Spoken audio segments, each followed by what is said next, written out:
अस्सलाम वालेकुम, मैं हूं मात और आज मैं आप लोगों के लिए लेकर आया हूं एमएस एक्सेल की क्लास नंबर 19, जो कि एक छोटी सी क्लास है। इसमें हम देखेंगे दो फंक्शंस एंड और ठीक है।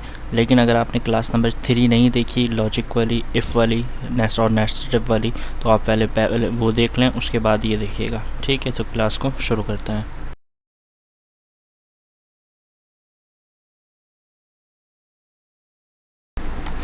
ठीक है, तो मैंने यहाँ पर कुछ डाटा लिखा है, कुछ सेल्स रिप्रेजेंटेटिव के नाम है और 3 महीने का डाटा लिखा है। आप ज़्यादा महीने का भी लिख सकते हैं, वो आपकी अपनी मर्ज़ी पर है। ठीक है, मैंने आप लोगों को एक फार्मूला बताया था इफ़ का, कि मैंने क्या कहा था, इफ़ कहाँ लगता है, कंडीशन के लिए लगता है। एग्जांपल के तौर पर मैं ये चाह रहा हूँ कि अगर किसी का, मतलब हमारे पास एग्जांपल के तौर पर अगर किसी की जनवरी की सेल 5,000 से ज़्यादा है तो मैं उसको कमीशन देना चाह रहा हूँ। एग्जांपल के तौर पर मैं यहाँ पर हेडिंग लगा देता हूँ कमीशन की। ठीक है, मैं ये चाह रहा हूँ कि अगर किसी की जनवरी की सेल ज़्यादा है 5,000 से, तो मैं उसको 5% उसका कमीशन दे दूंगा। ठीक है, तो यहाँ पर मैं फार्मूला लगाऊंगा equals to if bracket open, यानी इफ़ जो कंडीशन मैंने पहले पढ़ाई थी कि अगर लॉजिक में इसको ये दे दूंगा कि जनवरी का सेल ज़्यादा है 5,000 से, तो कॉमा लगाकर मैं क्या करवा दूंगा, सेल्स को यानी जनवरी की सेल्स को मल्टीप्लाई करवा दूंगा 2.5% से, क्योंकि मैं क्या चाह रहा हूँ कि अगर किसी की जनवरी की सेल 5,000 से ज़्यादा है तो उसको उसका 2.5% जो है वो कमीशन देना, और अगर ऐसा ना हो तो ज़ीरो। ठीक है,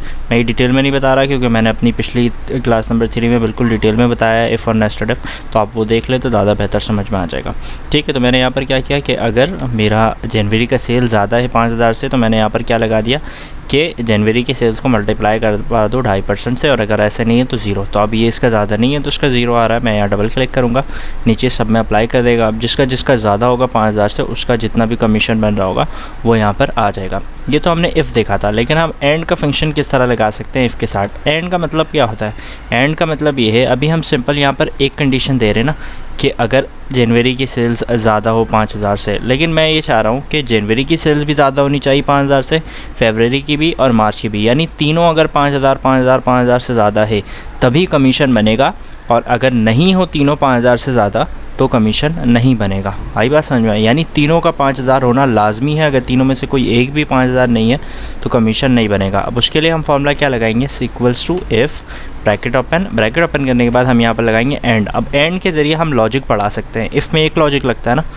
अब हम लॉजिक बढ़ा सकते हैं equals to if bracket open and. अब पहली लॉजिक में दे रहा हूँ कि जनवरी की सेल्स ज़्यादा होनी चाहिए 5,000 से, फिर मैं कॉमा लगा रहा हूँ। अब दूसरा लॉजिक दे रहा हूँ, देखिए अब लॉजिक 2 आ गया। ठीक है, यानी फरवरी की सेल भी क्या होनी चाहिए, ज़्यादा होनी चाहिए 5,000 से, फिर मैं कॉमा लगाऊंगा। अब लॉजिकल 3, अब मैं क्या करूँगा, मार्च की सेल भी ज़्यादा होनी चाहिए 5,000 से। अब आप जितना लॉजिक लगाना चाहें आप लगा सकते हैं, मैंने यहाँ पर सिंपल 3 लगाया है कि इक्वल्स टू इफ़ अगर ब्रैकेट ओपन। अब मैंने एंड लगाकर अपने लॉजिक को बढ़ा लिया कि 3 लॉजिक दे दी कि अगर जनवरी का सेल्स भी ज़्यादा है 5,000 से, और फरवरी का भी और मार्च का भी, यानी तीनों अगर जब 5,000 से ज़्यादा हो, जब तीनों ज़्यादा हों तभी, तो यहाँ पर मैं करूँगा क्या, कॉमा ब्रैकेट क्लोज कर दूँगा, ब्रैकेट क्लोज करके लगाऊँगा कॉमा। अब कॉमा लगाने के बाद हमें वैल्यू इफ़ ट्रू देना है, यानी अगर ये कंडीशन मीट कर जाए जो आपने इफ़ और एंड के साथ लगाई है कि अगर इक्वल्स टू इफ़ अगर एंड लगाकर हमने लॉजिक बढ़ा दिया कि B2 भी ज़्यादा होना चाहिए 5,000 से, C2 भी और D2 भी, यानी जनवरी की सेल्स भी ज़्यादा हो 5,000 से, फरवरी भी और मार्च भी। तो अगर इन तीनों की सेल 5,000 से ज़्यादा हो तो ब्रैकेट क्लोज करके कॉमा लगाकर मैंने यहाँ पर वैल्यू ऑफ ट्रू में दे दिया कि भाई 5,000 रुपये उसको कमीशन देना है। ठीक है, ये अपने हिसाब से आप जितना भी कर सकते हैं, आप तीनों को टोटल करवा कर फिर उसका परसेंटेज भी निकलवा सकते हैं। मैं एग्जांपल के तौर पर दे रहा हूँ कि भाई जिसकी तीनों की सेल ज़्यादा होगी 5,000 से, तो मैं उसको 5,000 रुपये कमीशन दूँगा, और जिसकी नहीं होगी मैं कॉमा लगाकर 0 लिख दूँगा, ब्रैकेट क्लोज करके एंटर कर दूंगा। तो देखें इसकी 0 आई है, क्यों, क्योंकि इसकी एक तो ज़्यादा है मार्च की, लेकिन इन दोनों की नहीं है। इसी तरह अगर मैं इस पे लगाता हूँ तो इसकी इस पे भी ज़्यादा है, इस पे भी ज़्यादा है, लेकिन इस पे नहीं है तो इसका नहीं आ रहा।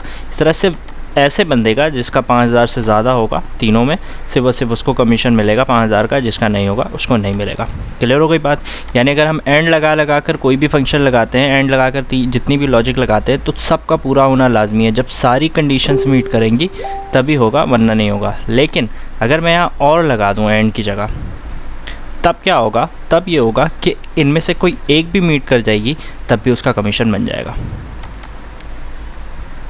इक्वल्स टू और लॉजिक 1, लॉजिक 2, लॉजिक 3, यानी अगर इनमें से कोई भी किसी की भी 5000 से ज़्यादा, यानी कोई एक भी लॉजिक मीट कर जाएगा तब हो जाएगा। अब यहाँ 0 इसलिए आ रहा है क्योंकि मैंने क्या लिखा है 5000 से ज़्यादा हो, जबकि ये 5000 है इसलिए नहीं आ रहा। तो जिसकी भी 5000 से ज़्यादा होगी, देखें इसकी ये 2 में ज़्यादा है तब भी दे रहा है, ठीक है। अगर किसी की 1 में भी ज़्यादा होगी, यानी मैं इसको 5100 कर देता हूँ, तब भी इसको क्या हो जाएगा, कमीशन मिलेगा। यानी अगर हम यहाँ एंड लगाकर लॉजिक देते हैं तब ये होगा कि आप जितनी लॉजिक देंगे सबका मीट करना लाजमी है, और अगर और लगाकर करते हैं तो उनमें से कोई एक भी मीट हो जाए तब भी क्या होगा, हमारा आंसर आ जाएगा जो भी आप देंगे वैल्यू ऑफ ट्रू में वो। तो उम्मीद है आपको समझ में आया होगा। फिर मिलते हैं अगली क्लास में। अगर कोई मसला है तो आप कमेंट में पूछ सकते हैं। तब तक अपना ख्याल रखिएगा। अल्लाह हाफ़िज़।